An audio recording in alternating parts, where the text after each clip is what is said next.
Saya lanjutkan perkuliahan untuk mata kuliah teknologi las pada minggu 14 ini dengan materi cacat pengelasan atau welding defect. Minggu lalu, minggu 13 sudah saya jelaskan mengenai metalurgi las.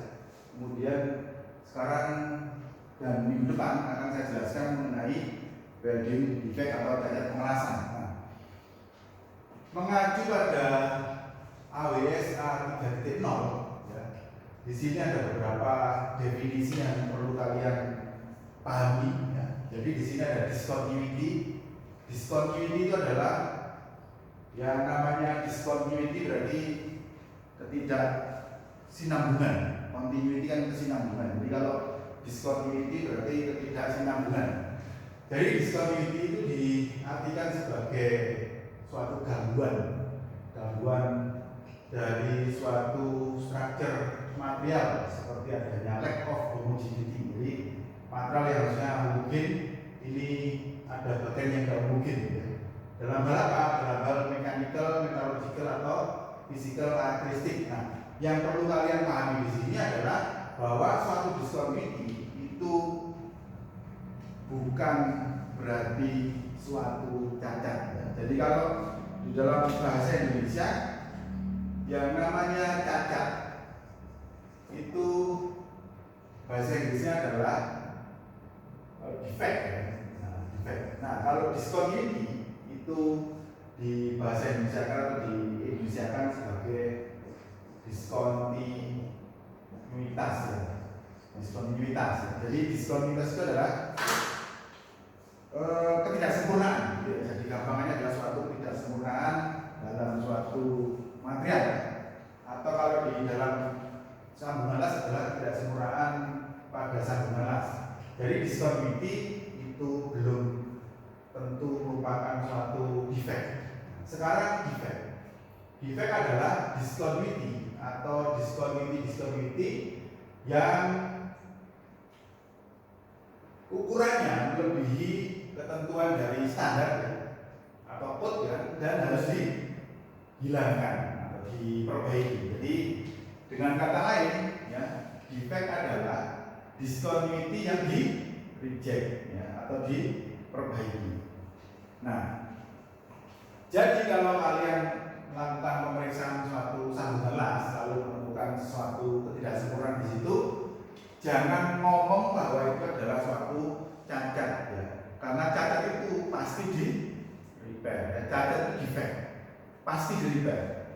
Nah, kalau kalian sedang melakukan pemeriksaan sambungan las kemudian menemukan ketidaksempurnaan, maka kalian bilang aja bahwa di situ terdapat suatu discontinuity. Karena discontinuity itu masih harus dievaluasi, yaitu diukur, ya ukurannya diukur panjang atau lebarnya, kemudian dibandingkan dengan suatu standar atau code. Kalau ukurannya lebih tentuan code atau standar, maka discontinuity itu berubah menjadi defect dan harus di repair. Jadi yang perlu diingat di sini adalah discontinuity bukan cacat, dan cacat adalah discontinuity yang harus di reject atau di repair. Nah, ada lagi istilah lainnya yaitu flaw. Ya, flaw itu adalah istilah lain dari suatu defect. Ya.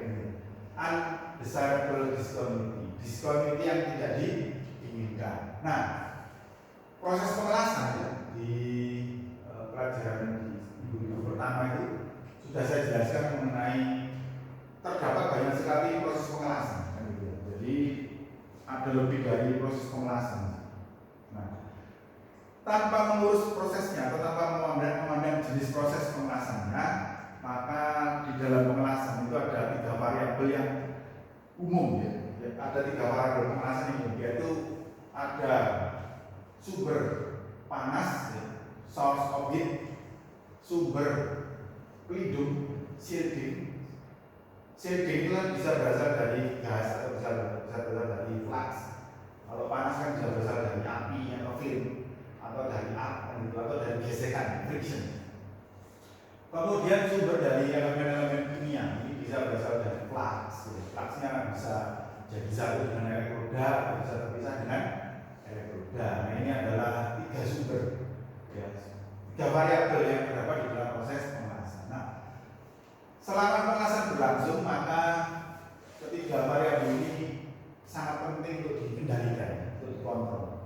Karena apa? Karena apabila salah satu dari ketiga variabel ini tidak stabil, ya, unstable, maka di dalam sambungan las yang dihasilkan mungkin akan timbul yang namanya discontinuity. Discontinuity jenisnya macam-macam kan gitu.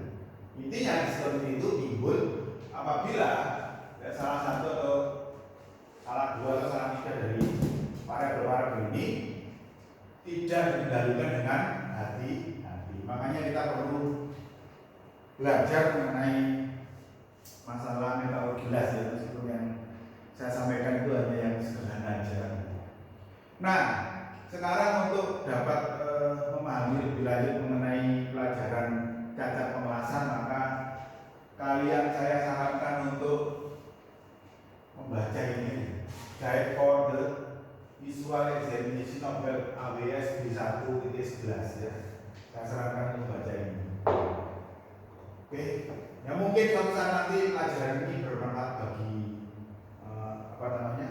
karir kalian di bidang pekerjaan. Nah, saya lanjutkan lagi penjelasannya bahwa pengelasan yang dilakukan pada suatu material itu akan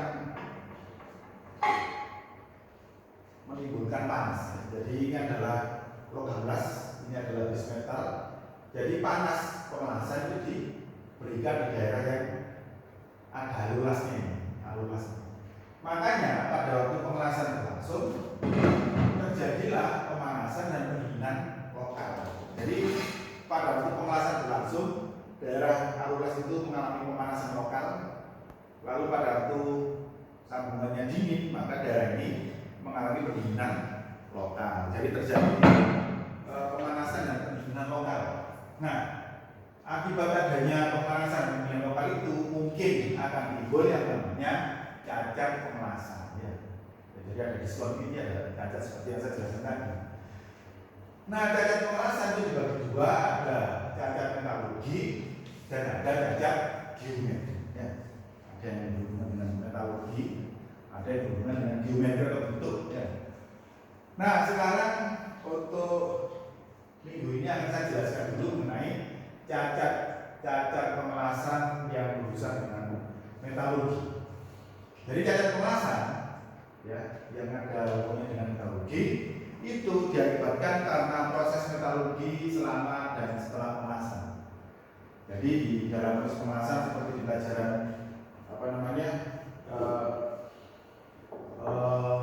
yang minggu lalu saya jelaskan itu metalurgi kan ada proses pemanasan kan itu ya. Kemudian ada proses reaksi proses metalurgi, ada reaksi reduksi dan oksidasi. Lalu terakhir ada proses pembekuan atau solidification. Nah, di dalam proses metalurgi itu mungkin akan timbul yang namanya cacat metalurgi. Ya. Nah, mengacu pada IIW International Institute of Welding, maka cacat pengelasan dapat dikelompokkan menjadi 6 seri. Seri 100 adalah crack ya, seri 200 cavity, seri 300 masuknya benda padat ya, solid fusion, lalu seri 400 incomplete fusion dan incomplete penetration ya. Seri 500 adalah imperfection, bentuk alur las bit, bentuk tampul las yang tidak sempurna atau kontur yang tidak bisa diterima. Dan seri 600 adalah jenis-jenis cacat las lainnya, miscellaneous itu adalah lainnya.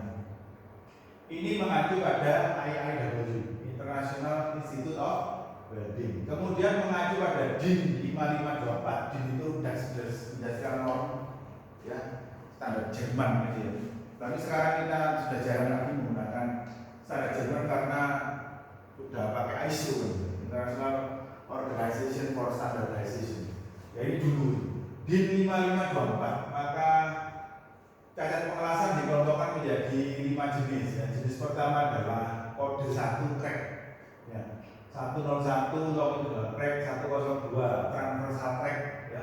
103 radiating crack dan seterusnya ya. Ada 6 ya. 106 branching crack. Lalu kode nomor 2 itu adalah porosity. 201 porosity, 202 hole.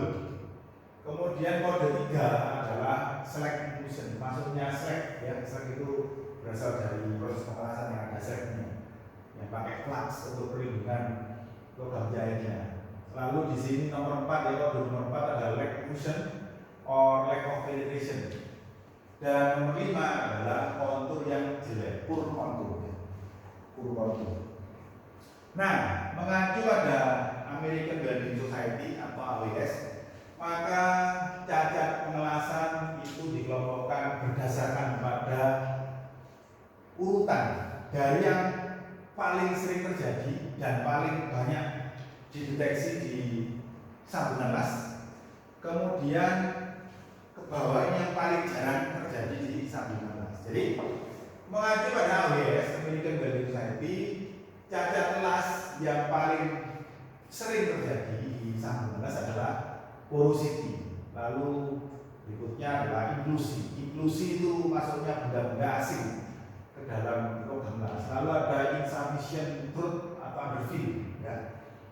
Kemudian ada inadequate joint penetration ya, penembusan yang kurang mencukupi. Lalu ada incomplete fusion, overlap, undercut, lamination, delamination, laminating, dan paling jarang terjadi adalah crack atau retak. Jadi retak itu meskipun membahayakan, tapi mengacu pada AWS dia paling jarang ditemui pada waktu pemeriksaan sambungan las. Nah, klasifikasi dari cacat las. Cacat las dapat dikelompokkan ke dalam 3 klasifikasi utama. Ya. Sebenarnya 2 ya sebenarnya. Jadi cacat las itu ada 2 macam.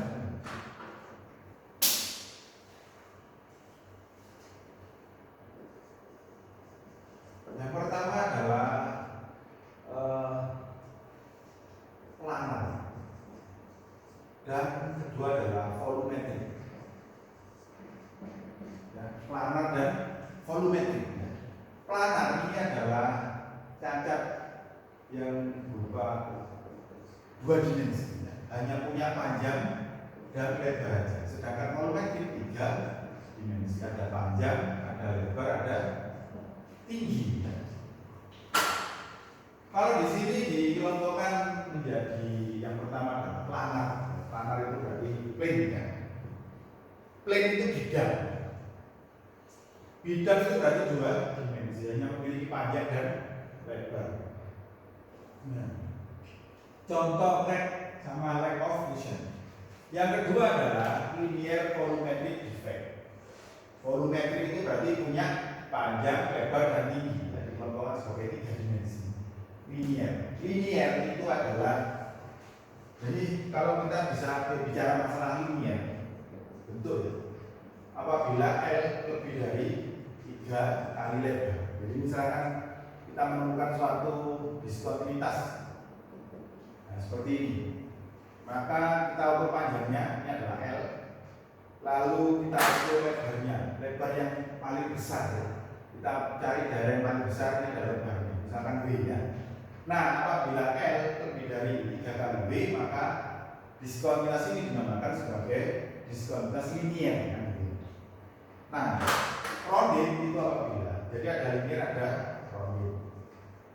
Apabila L-nya kurang dari sama dengan 3 kali lebar, itu adalah rounded.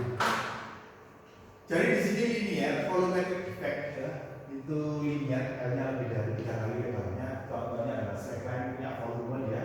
Lalu ada lack of fusion yang disertai dengan slack, dan ada piping. Piping itu udah seperti rongga gitu.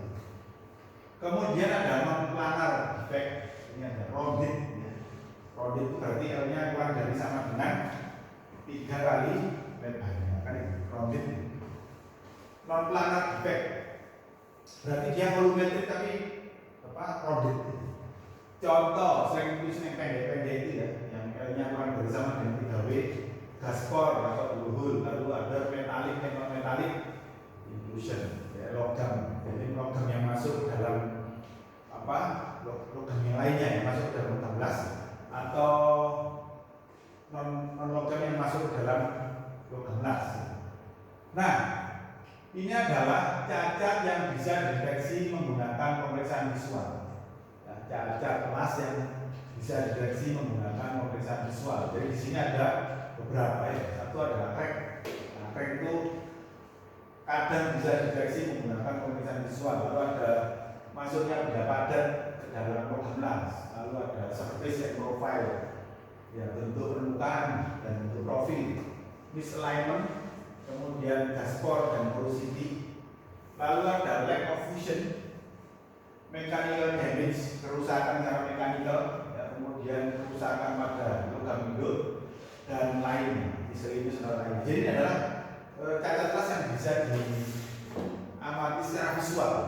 Karena ada cacat kelas lainnya yang tidak bisa diamati secara visual, yaitu dia lokasinya tersembunyi di dalam logam las. Dan ini mungkin lokasinya berada di permukaan, sehingga bisa diamati dengan pemeriksaan visual.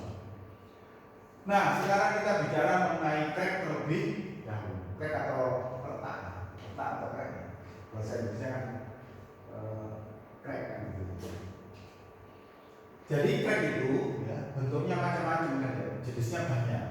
Ada yang dinamakan sebagai belt metal crack, retak yang terjadi di daerah belt metal. Lalu ada yang terjadi di daerah AZ, ya, AZ crack. Lalu ada yang terjadi di sambungan T, ya, tampilan ring. Lalu ada yang namanya solid division cracking, crack yang terjadi pada suhu rendah pada saat logam las mengalami pembekuan. Nah, ini adalah beberapa jenis crack yang dijumpai di dalam suatu proses pengelasan. Crack itu dapat terjadi di suatu sambungan material yang jelas dan biasanya diakibatkan oleh banyak faktor, ya. Dan crack itu dapat diklasifikasikan berdasarkan bentuk, posisi, kemudian crack ini diklasifikasikan sebagai planar kedua dimensi. Nanti akan jelaskan mengenai penyebab terjadinya crack. Nah, apabila crack diklasifikasikan berdasarkan pada bentuk, maka dia dapat berupa longitudinal atau memanjang, sejajar dengan 11, transversal ini melintang terhadap 11, branch bercabang-cabang, chevron seperti V. Lalu kalau diklasifikasikan berdasarkan posisi adalah yang letaknya di AZ, center line. Center line itu di bagian tengah logam las. Crater di kawah las. Lalu ada di fusion zone. Fusion zone itu daerah fusion line. Dan sudah saya jelaskan mengenai geometri sambungan las itu. Fusion zone, jangan lupa ya. Kemudian parameter adalah base metal. Nah, kemudian crack itu juga dapat terjadi akibat suatu proses pemelasan, ya. Jadi di sini ada yang namanya, jadi crack yang terjadinya karena suatu proses, misalkan masuknya atom hidrogen ke dalam struktur mikro, ya, itu di sini ada yang namanya hydrogen induced cracking, ya, atau hydrogen induced cold cracking, HICC. HICC, hydrogen induced cracking, ya, itu terjadi di cracknya terjadi di